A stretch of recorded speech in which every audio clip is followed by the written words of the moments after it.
Assalamualaikum warahmatullahi wabarakatuh. Alhamdulillah, bersyukur pada Allah subhanahu wa ta'ala.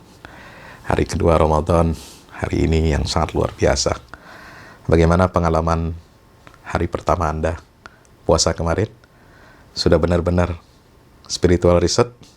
Dimulai dengan hari pertama yang penuh optimis, dengan kejujuran, dengan pengendalian diri dan empati. Mudah-mudahan sukses selalu Ramadan kita. Salam dan salam kepada baginda Rasul SAW.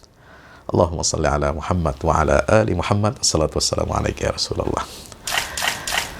Kali ini teman-teman saya ingin mengajak kita semua ya merenungi makna Ramadan sebagai perjalanan menuju kemerdekaan jiwa. Nah, kemarin kan kita sudah bahas mengenai riset spiritual ya. Mengapa kita perlu riset itu? Ya, karena memang kita sangat memerlukan maintenance ya, perawatan diri, perawatan untuk mesin kita manusia sebagai hamba Allah Subhanahu wa taala.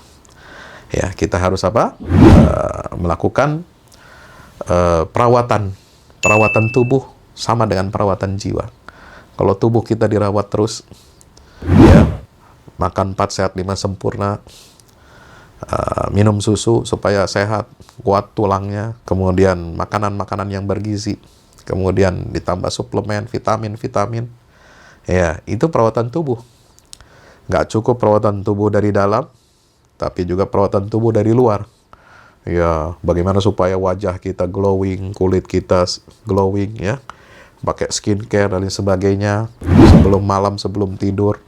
Masya Allah, ada ritual make upan sebelum tidur, ya itu kan, pakai krim malam, ya bersihin wajah, kemudian pakai krim malam dan dibalut macam-macam. Aduh, kita lelah dengan kepalsuan ini. Pakai masker lagi, bukan masker buat COVID ya, masker muka. Nah, kita juga perlu perawatan jiwa teman-teman. Perawatan hati, maintenance, ya. Dan alam semesta ini sebenarnya berpuasa. Ya, alam mengajarkan kita jalan menuju versi yang terbaik. Bagaimana teman-teman lihat bagaimana ulat, ya, dia menjalankan ritual puasa. Untuk apa? Untuk dia bisa bertransformasi. Artinya apa? Dia bermetamorfosis dari ulat menjadi kupu-kupu. Yang kedua, ya, atau ada yang sekedar ganti kulit aja, ganti casing, tapi isinya tetap sama. Seperti ular. Ular itu kan tabiatnya begitu. Suka matuk, ya, suka mengeluarkan racun berbisa, ya, kemudian suka mengganggu, ya. Itu tabiatnya nggak berubah. Tapi jangan salah, dia juga suka melakukan ritual puasa, teman-teman. Ya. Puasa dengan apa? Mengecilkan dirinya, nggak makan selama berbulan-bulan untuk apa? Mengeluarkan kulit lama. Dia ganti kulit, gitu. Nah, tapi kita jangan ikutin puasanya ular. Walaupun udah ganti kulit baru, casing baru, tapi kelakuan tetap sama. Nauzubillah. Ya. Ada juga makhluk Allah, seperti ayam, mengerami telurnya, ya, itu untuk perlindungan kehidupan. Dia puasa tuh. Ya, untuk mengerami anak-anaknya dia rela untuk puasa berminggu-minggu. Coba bayangkan, luar biasa. Ini subhanallah, inilah yang harus kita lakukan.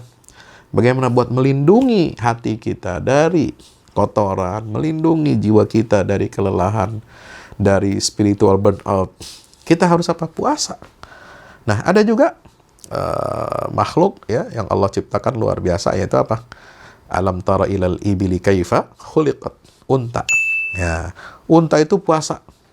Setelah diisi ya lambungnya dengan makanan dan minuman, penuhi lambungnya, ya, dia bisa tahan survive berbulan-bulan, nggak makan, nggak minum. Luar biasa. Nah ini, alam semesta mengajarkan kita apa? Untuk senantiasa melakukan transformasi, untuk survival, untuk perlindungan diri, dan jangan sampai sekedar mengganti kulit, ganti casing, tapi perilaku tetap sama. Nah, sebab itu, Ramadan ini harusnya membahagiakan kita. Kenapa? Ramadan itu menyehatkan jiwa kita. Ya, kita nggak bicara soal kesehatan tubuh deh, soal kesehatan fisik itu dokter-dokter yang bisa jelasin. Dan terbukti secara medis ya, manfaat dari puasa itu. Tapi puasa yang bagaimana dulu? Kalau puasanya bukanya kalap, makannya 3 kali di malam hari, ya kan? Kemudian jam tidurnya malas-malasan di siang hari, nah itu juga nggak sehat. Tetapi dengan ibadah-ibadah yang kita lakukan di bulan Ramadan ini, itu menyehatkan kita. Dan Ramadan menjadi endorfin. Mari kita gembira beribadah. Siapa? Kegembiraan ibadah, kegembiraan kita berpuasa Ramadan, itu akan memicu lahirnya atau munculnya hormon endorfin. Endorfin ya, yaitu kalau dalam dunia medis, endorfin ini apa? Meredakan nyeri alami dan mengendalikan stres. Juga bisa meningkatkan mood dan imunitas tubuh. Coba bayangkan. Misalnya nih, Bapak pulang kerja. Ya, saudara, teman-teman pulang kerja, pusing, kerjaan numpuk, habis dimarahin bos atasan. Ya, ada PR, tugas lagi harus dikerjakan selesai malam ini. Ya, sampai rumah kepala pusing, puasa lagi. Tiba-tiba kita melihat apa? Anak kita datang sambil tersenyum ceria, ya, memeluk ayahnya, mencium kening ayahnya, peluk dengan pelukan yang mesra, atau istri juga melakukan demikian. Apa yang terjadi? Endorfin lahir di tubuh saudara. Orang tua yang penat, pusing, udah nggak punya apa-apa, ya, lagi sakit juga, sakit fisik, mungkin udah lelah ketuaan. Ya, tiba-tiba melihat, mendengar anaknya lulus, ya, berprestasi, dapat undangan untuk hadir wisuda. Kira-kira apa yang terjadi? Ada lahir endorfin di tubuh ibu bapak kita. Masya Allah. Jadi gembira dalam ketaatan itu adalah obat. Ya, obat pengendali stres, obat meredakan nyeri alami, obat meningkatkan mood buat jiwa dan raga kita, teman-teman. Sebab itu luar biasa akhlak berpuasa ini. Ya ayyuhalladzina amanu kutiba alaikumusiyam kama kutiba alal ladzina min qablikum la'allakum tattaqun. Ya. Nah, ibadah puasa ini intinya dalam ayat surat Al-Baqarah 183 itu adalah bukan sekedar menahan lapar, tapi menahan diri dari ego dan hawa nafsu. Inilah muraqabatullah. Kita selalu merasa dan melekat pengawasan Allah Subhanahu wa taala pada diri kita. Dan ibadah Ramadan ini punya 6 tujuan utama, puncak. 6 ultimate goals. Apa 6 ultimate goals dari ibadah puasa Ramadan? 1 adalah pembentukan karakter takwa. Yang kedua, penguatan visi misi Quran dalam kehidupan muslim. Karena Allah menurunkan Al-Quran ini di bulan suci Ramadan. Yang ketiga adalah puasa adalah sebagai pelatihan kesabaran, ya, ketahanan, resiliensi. Yang keempat, adalah melatih kedisiplinan kita, ya. Melatih kedisiplinan kita yang keempat. Waktu kita disiplin. Ya, yang kelima melatih kepedulian sosial, teman-teman. Luar biasa. Kalau puasa nggak ada kepedulian sosial, ya Allah, hilang makna puasa itu dalam kehidupan kita. Dan yang keenam, yaitu menghadirkan visi ibadah seumur hidup kita. Dengan apa? Allah menyediakan Lailatul Qadar. Siapa yang beribadah di malam Lailatul Qadar itu, maka nilai pahalanya sama dengan, bahkan lebih baik daripada beribadah di 1000 bulan. Atau 83 tahun lebih. Luar biasa. Subhanallah. Jadi teman-teman, ini 6 ultimate goals dari ibadah Ramadan ini, ya, harusnya mengantarkan kita kepada apa? Kemerdekaan sejati. Merdeka dari hawa nafsu. Kalau yang halal aja, teman-teman, ya, perbuatan yang halal saja seperti makan, minum, hubungan seksual suami istri itu bisa kita tinggalkan karena mengharapkan ridha Allah. Apalagi perbuatan yang memang asalnya haram. Ya. Inilah wujud daripada apa? Zuhud kita terhadap dunia. Kita nggak cinta mati pada dunia. Dunia materi perlu. Ya, jangan bohongin diri sendiri. Dunia itu nggak perlu katanya. Materi nomor sekian nggak. Materi tetap perlu. Materi itu tetap salah satu unsur penting. Tapi itu bukan tujuan akhir kita. Ya, tujuan akhir kita adalah bagaimana kita ya beribadah kepada Allah Subhanahu wa taala, ya, dan kemudian menjadikan dunia ini di tangan, di genggaman kita dan tidak boleh masuk ke dalam hati kita. Dan puasa mengajarkan hal itu. Jadi, puasa harus naik level. Kita harus naik level nih, puasa kita nih sekarang. Level dan apa? Core value-nya apa? Zuhud dan integritas. Inilah core value puasa, teman-teman. Yaitu kesalehan pribadi. Melatih diri untuk ikhlas, bebas dari segala macam pencitraan, punya kontrol diri yang kuat, gitu kan? Kenapa? Nabi SAW bersabda, ya, mengutip hadis qudsi, Allah Ta'ala berfirman, setiap amal anak Adam itu untuk dirinya. Kullu amal ibni Adam lahu illa shaum fa innahu li wa ana ajzi bihi. Setiap amal anak Adam itu semua untuk kembali buat dirinya. Kecuali puasa, itu semua dilakukan untukku semata dan aku yang akan membalasnya sendiri. Yang kedua, naik level nih kita. Harus ada apa? Level kesalehan sosial. Core value-nya adalah solidaritas dan empati. Karena di dalam bulan Ramadan ini, ya, ada kita perbanyak zakat, infak, sedekah, memberi makan kepada orang yang berbuka puasa. Ya, puasa harus mengikis sifat kikir dan membangun kedermawanan, membangun kesejahteraan umat, gitu. Nah, sebab Nabi mencontohkan kita bahwa kedermawanan beliau di bulan Ramadan itu melebihi angin yang berhembus sepoi-sepoi dan nikmat kita rasakan. Subhanallah. Ya, karena Nabi SAW jawadan wa kana ajwad ma yakunu fi Ramadan. Rasulullah digambarkan oleh Ibunda Aisyah, beliau itu orang yang paling dermawan. Dan di Ramadan itu lebih lagi kedermawanannya, ya, ajwad minarihil mursala, lebih baik, lebih dermawan lagi ketimbang angin yang berhembus sepoi-sepoi. Nah, level ketiga kita mesti naik lagi nih. Kesalehan publik. Ayo kita jadikan puasa ini sebagai perisai. Asyamu junnah. Ya, puasa itu harus jadi perisai. Perisai apa? Supaya kita tidak melakukan tipu-tipu. Perisai kita jauh dari korupsi.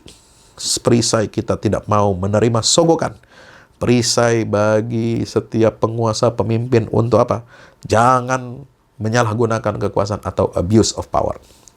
Ya, kenapa? Al-Quran mengingatkan kepada kita, wala ta'kulu amwalakum bainakum bil batil wa tudlu biha ilal hukam litakulu fariqan min amwalin nas bil itsmi wa antum ta'lamun. Itu surah Al-Baqarah 188 ya.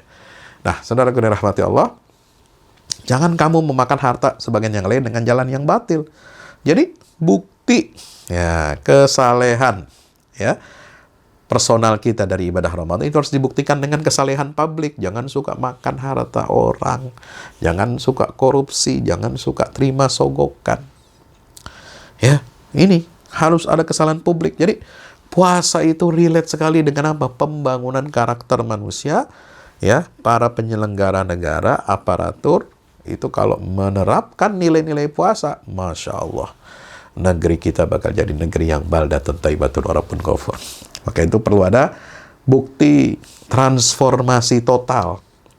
Kita meninggalkan sistem jahiliyah dan kembali menerapkan kafah sistem yang Allah wahyukan kepada Nabi Muhammad SAW, yaitu al-Islam. Ya, kita harus sami'na wa ata'na, harus ada perubahan besar dalam diri kita dengan ibadah Ramadan ini. Itulah yang diajarkan dari peristiwa nuzulul Quran. Ketika turun ayat hijab, surat An-Nur ayat 31, ya, perempuan-perempuan Ansor di Madinah tidak menunda-nunda menggunakan jilbabnya. Dia robek kain tirai untuk menutup tubuhnya. Ya, rambutnya, kepalanya, kemudian lehernya, dan menjulurkan jilbabnya, menutupi juyubnya, dan menutupi seluruh aurat tubuhnya. Nah, itu sebagai apa? Tanda bahwa turunnya ayat Quran ini harus disikapi dengan apa? Sami'na wa ta'na. Berhijab itu bagian dari panggilan Tuhan, panggilan ilahi. Sama dengan hayya 'alas shalah, hayya 'alal falah. Tapi berhijab yang benar, jangan tipu-tipu. Ada yang berhijab tapi kelakuannya tidak mencerminkan Islam. Di taksi online, dia pegang-pegang mesum, berbuat mesum sama temen cowoknya. Ya kan? Ini kan mencemarkan hijab, mencemarkan nama Islam, agama Islam gitu. Maka ayo kita mulai jadwal harian kita. Kita maksimalkan riset spiritual kita mulai dari sahur, subuh berjamaah. Ayo setelah subuh berjamaah kita tilawah 1 juz Al-Qur'an. Ya, jangan lupa sedekah harian. Ya, sedekah harian kita minimal setiap hari kita harus ada sedekahnya kepada peminta-minta, kepada pemulung, kepada fakir miskin. 5.000, 10.000 perak kan kecil. Kita nggak makan siang, teman-teman. Kita nggak sarapan lagi. Ya, sisihkan uang yang kita spend untuk sarapan pagi, kita berikan untuk orang gitu. Kalau nggak bisa sedekah pagi, bisa sedekah sore menjelang buka puasa. Belikan makanan untuk orang yang membutuhkan. Ya. Kemudian iftar dan taftir, memberi makan buka puasa.